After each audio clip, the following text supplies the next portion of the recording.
Huawei is revolutionizing the audio market. They have just introduced the new FreeBuds Pro 5 with artificial intelligence cancellation.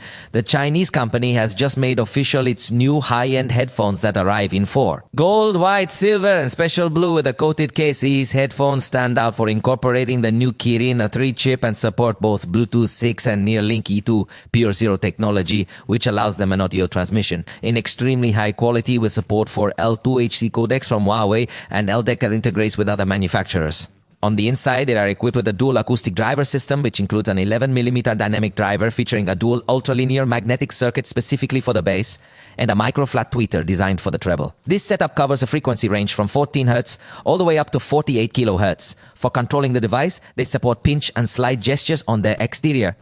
The noise cancellation technology employed is the Intelligent Dynamic 3.0 type, complete with both transparency and voice mode options. Regarding durability, these headphones boast an IP57 certification, which protects them from water and dust, allowing submersion, while the case holds an IP54 certification, providing resistance to splashes. Each earphone's battery is 60 mAh, and the case itself contains a 537 mAh battery.